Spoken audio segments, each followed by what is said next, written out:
It is January 24th when I'm recording this, and I literally cannot believe, I know everyone says this, but I cannot believe January is almost over. I saw a lot of people online talking about how they were taking January really slow and like they'd get into the new year things maybe come February. That could not be and was not me, let me tell you. I told my team I am buying them like $100 coffee shop gift cards when January's over because we pushed it. We were in a sprint for sure. But the great part about that is that's not how February's going to look. So I'm so excited because today I'm doing another one of my launch debriefs. I don't know how many of these I've done before. I think it was possibly maybe just one other one, my last launch. And then I probably did one that debriefed my first 3 launches before that. So if you scroll back, you can probably find my other ones and you'll probably hear some major growth over that span of time. But I want to set up this episode in 2 different parts. So I'm going to start with the 5 big things I did or changes I made to this launch versus other ones and what I think about them and what I think about how they went. If you do launches or you do marketing for people or you run ads, this is going to give you so many good ideas for your clients. Like, I am really pulling back the curtain here, let me tell you. If you've been around for any span of time, you know that I just don't believe in competition, honestly. No one can be me, okay? And I can't be you. So I don't hold back. I like to spill it all. But anyways, I'm going to start with that, and then I'm going to go into the cold hard numbers because I don't want to bore you with like ad spend, cost per lead, all of that. If you're not a numbers person, let's start with this juicy stuff first. And I'm just going to dive right in. 5 things I did this launch and my unfiltered thoughts on them. First thing, I separated out very intentionally organic and ad traffic to my webinar opt-in. So this is something that I always have done for clients, especially because I've had so many clients that have really big followings. So we would run ads to a webinar, whether it's live, pre-recorded, or to a freebie even. And we always would separate out organic and ad traffic. That's so that we can have accurate tracking on how the ads are doing. Because Ad Manager is supposed to track like your numbers and your leads for you, but it's almost never actually correct. So we can use it as a jumping off point. So we can use Ads Manager as a jumping off point, but to get the real numbers, we need to use something else, like the amount of opt-ins coming into Kit. So basically what this looks like is I have 2 landing pages. One, I send all organic traffic to. So if I'm sending an email, promoting the landing, I wouldn't promote the landing page, promoting the webinar, they get the organic landing page link. And then when I'm running ads, I put the ads landing page link.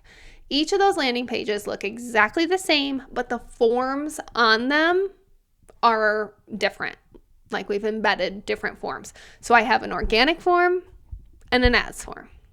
That way, each day I can go in and check how many people opted into the ads form yesterday and how many people opted in to the organic form yesterday.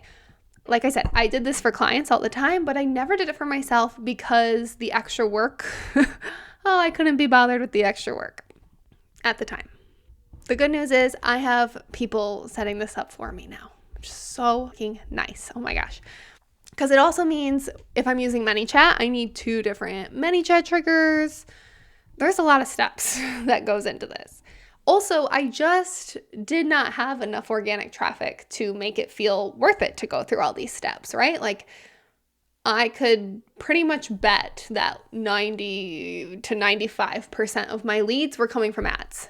But I'm at a point now where I have more followers, more people on my email list that I'm going to get more organic opt-ins than ever before. So I figured it was worth it to make sure that my ad stats are correct, especially at the amount I'm spending. I am so happy I did this because it's all systematized now. And I have everything that needs to be done after a launch to just switch everything out for the next launch, ready to go, so that my virtual assistant can turn everything over from one launch to the next by creating a new form, creating new tags, making sure the automations are still all golden every single time. It's a repeatable system. Just took a little front end work to get there. Okay, so that's the first thing. The second thing I did this launch, which I loved, was I set up a private podcast as a free surprise gift after opting in to the webinar. So what happened is someone sees my ad or my email or my post, they opt in, they hit the thank you page, and I said, hey, I'm so excited to have you. Here's a little taste to get you started so you don't have to wait till the workshop to hear what it takes to run ads for your local business. And then I also put a link to it in the delivery email or the confirmation email. When someone opted in, like, you're in, here's a free gift with a cute little present emoji. I think this was really helpful in my conversion rate, because people got to listen to me for, it was 5 episodes that were probably 15 to 20 minutes long each. And of course, I talked about my program in the last episode of the podcast. So they got to hear all about it before they even came to the workshop. Now, for next time, I would love to re-record and be a little bit more strategic with my topics. Honestly, this was an idea like the day before I launched my ads for the workshop. And I already had some content I could use, so I didn't record a whole new private podcast. I took content that I already had, put it together, and I had some tech issues with it too. I bought a private podcast software, and I had quite a few people who struggled to listen, and I had some episodes disappear halfway through. Like, there was some tech issues, which is just bound to happen, right? I don't stress over that stuff. I just think, okay, what can we do next time? Loved the idea, but let's make it better. So I think, honestly, I might test just using a private, or what is it called? Unlisted YouTube playlist. I think that might be the best way. Or maybe I'll give the option, because I know that the software that I used allows you to get the podcast into Apple, but for non-iPhone users, the options were funky. So I'm going to get a little more strategic with the topics of the individual episodes. I'm going to record that, and then I'm going to make it more accessible. Which leads me directly into the third thing that I want to change, and that is the structure of my opt-in thank you page. So a lot of people don't realize the very valuable real estate that they have in the thank you page of someone opting in. So if your opt-in right now is set up where just a little blurb pops up where it's like, thanks for opting in, go check your email. Let's get that changed right now. Because especially with ads, you are getting totally cold, brand new people opting into your stuff. And then you've got them on a page that you can lead them even into another step. So a lot of times my recommendation is, if you want more people to follow you on Instagram, make sure that you have that right there at the top of your thank you page. Hey, so excited to have you in my free training or whatever it is you're promoting. If you want even more free content from me or you want to stay connected, make sure you're following me on Instagram. Here's a link or a button to go. Another one I've done for clients is come join my free Facebook group now. In my case, I'm going to make sure that they're getting the private podcast on that page. This round, I included a survey where people could talk to me about what their niche is and what problems they're having with ads, which was really helpful for some of my messaging and made it so that I could address individual people's struggles on the workshop. But I don't know if it's the way I want to use that valuable real estate going forward. So I do think I'm going to ditch the survey for now. Maybe I can put it in an email instead and really focus on getting people to the secret podcast. The other thing I want to make sure I'm doing is trying to get people to go back and check their emails and make sure they're getting the confirmation, because I had quite a few issues with deliverability this round, and it's really hard to say if it was something with the email software or if it was just the pure volume of people that I'm getting in, more people, more problems kind of thing. But I had quite a few people like reaching out after the webinar and asking for the link, or saying they never got the link, or saying they never got the replay. And like, these are all things that went out to everyone. And it says it was delivered in my email system.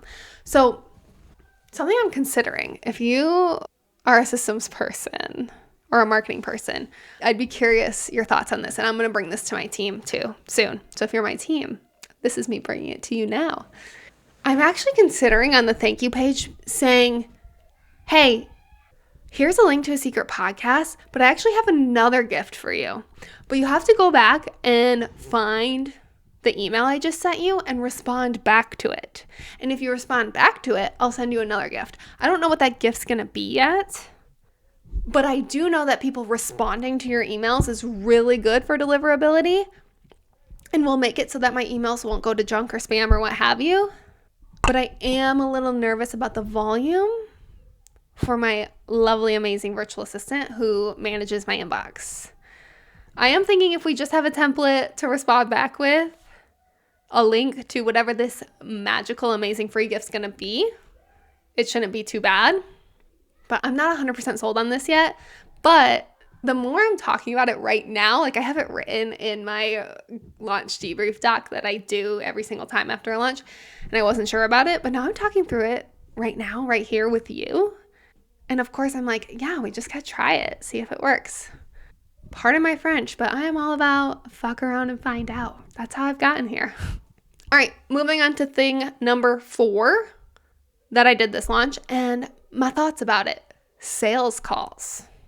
Okay, so against the better judgment of a lot of my business coaches, this is actually my second time hosting sales calls during the cart open period, even though the cost of my program is $1,800 during the promotion. A lot of people say that sales calls are for quote unquote high ticket offers, usually around $5,000 or more. For example, my Done For You services, of course, warrant a sales call. They cost $2,500 a month and require a 4-month minimum. It's a $10,000 investment altogether. But this just comes back to knowing your audience and building trust, right? So I figure let someone get on the phone with me one-to-one for 10 to 15 minutes to see that I am a real human that really cares about them and can help them. Or maybe, the opposite, and let's figure that out together before you waste your money.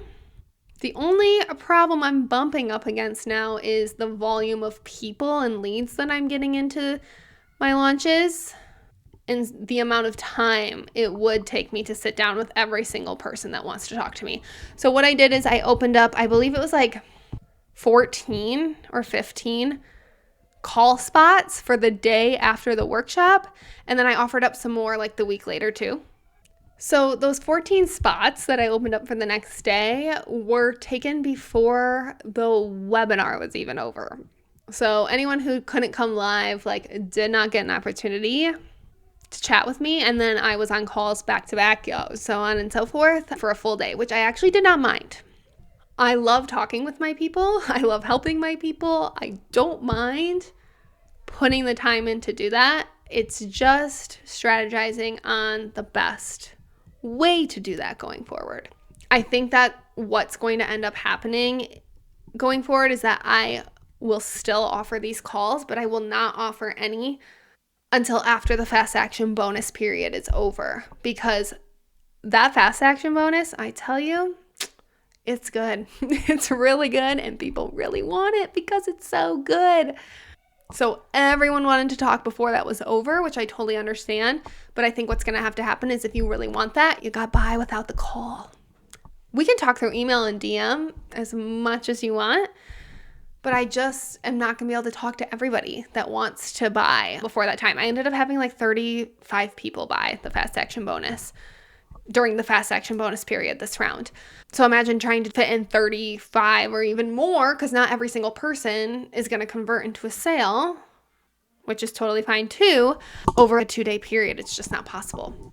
So I think the call will be better suited to more like fence sitters and people who really aren't sure and aren't enticed, so to speak, by the fast action bonus.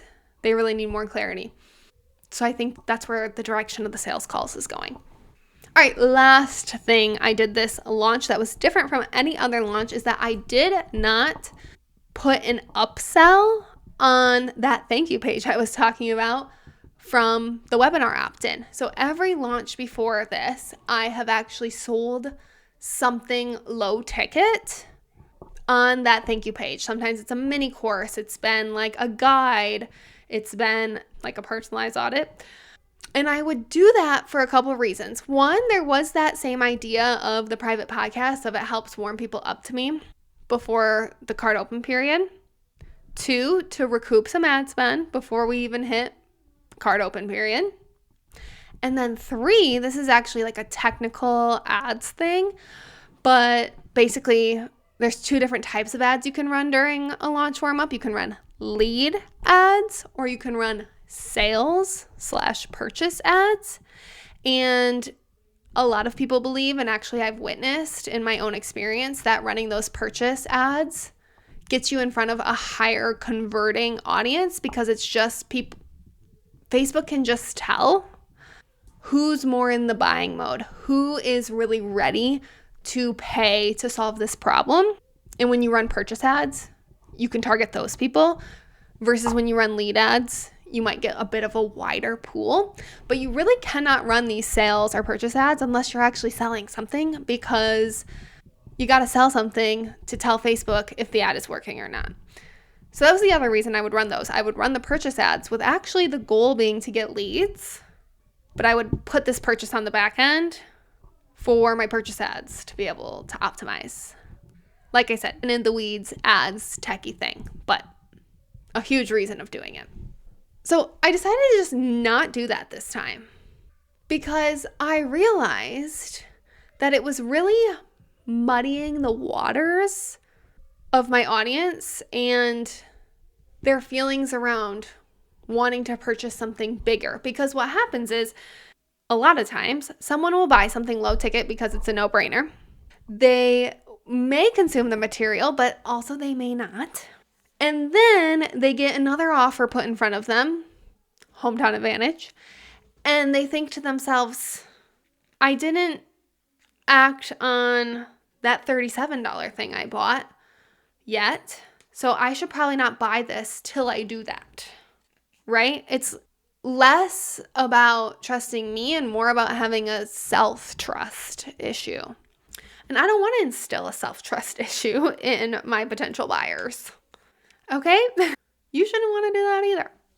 I want my people to trust themselves to make the most of their investment. So I didn't do that this time. I credit that as being part of what raised my conversion rate. We're going to talk conversion rates again. This isn't in my list, but the bigger thing that I credit my higher conversion rate to is the webinar changes I did. I completely changed up the delivery of my workshop, and I think that was the nail on the head. Okay, so those are the 5 big things that I changed or did or that I reflected on. Excuse me. Let's talk numbers. My gosh, my kids are downstairs with their grandma, like screaming their head off, like happy screaming, which is great. But I'm so curious if that's going to be heard on this after. Is what it is. Okay, numbers time. $1,800, pay in full. $450 a month for 4 months. That's the price point. Halfway through the launch, I also offer a 6-month payment plan, $300 times 6. Total sales, 45. Holy shit. Pay in full sales, I got 6. 30 were 4-month payment plans and 9 were 6-month payment plans. Total revenue came out to $81,000 and my total ad spend came out to $16,000. So my profit after ad spend was around $65,000, which came out to almost a 5x return on ad spend. Okay, Of that $16,000 ad spend, I spent $14,400 of it on lead generation ads. I pretty much used all lead generating ads and none of those sales ads that I talked about because I tried, and since I didn't have a purchase on the other side, those did not take off. And then I spent a little under $1,000 in retargeting ads. Good Lord. During the cart open period, and I spent a little under $700 for nurture ads. If you don't know what those are, you should listen to the last episode because I talked a little bit about those. I ended up with just over 1,500 leads from ads and 183 organic leads. My cost per lead was $9.28, higher than any of my past launches. But I also talked about this, but like I talked about in the beginning, have never separated out my organic and ad traffic. So I was counting all my leads in my cost per lead, and that could have made my lead cost skew lower than it actually was. I just had higher lead costs this time, and separating it out made it more accurate than before. Ultimately, my lead to sale conversion rate was 2.6%. This is what so many people don't get. I do all of this just for 2% of the people to buy. And boy, is it worth it. Actually, in this case, 2.6%. This is my highest conversion rate I've ever had. I have all my debriefs pulled up because I have just one Google Doc for all of them, and then I started a new tab for each launch. So in September, which was my launch before this, my conversion rate was 2.1%. And then in June, my conversion rate was 1.85%. Ouch. And then my conversion rate before that was 2.4%. And then before that, 2.2%. So it is crazy. A 0.1, 0.2, 0.3 percentage change can make a huge difference. I am striving to hit that 3% conversion rate someday. The only problem is the more volume you get, the harder it is to achieve that same conversion rate that you've achieved before. But man, that would be the dream, to increase volume and increase to a 3% conversion rate. I'd be hitting my 100K launch in no time. Okay, some webinar show up stats. 5.2% of people who opted in showed up live. I had 336 people on live. So that's interesting. And then as far as the breakdown of the 45 sales I made, how many people came from these lead generation ads that I just ran for the weeks leading up to the launch versus how many people were already on my list, I went through every single person that bought and went back and checked when they joined my list. Out of the 45, I had 4 people that I could not track back, so I have no idea. But I had 14 people that were already on my list. They joined in the summer or the beginning of the year. They joined in a different one of my launches or a different one of my ad promotions. And then I had 27 out of the 41 that I could count that were brand new cold to me until this launch, which is huge. Such a good indicator of a darn good offer. Okay, that's the breakdown for you. I hope you enjoyed it. I hope that you can even just take one small thing from this and get your own wheels turning for your own marketing, your own launches. And I cannot wait to be here in a couple months doing the next one. Bye.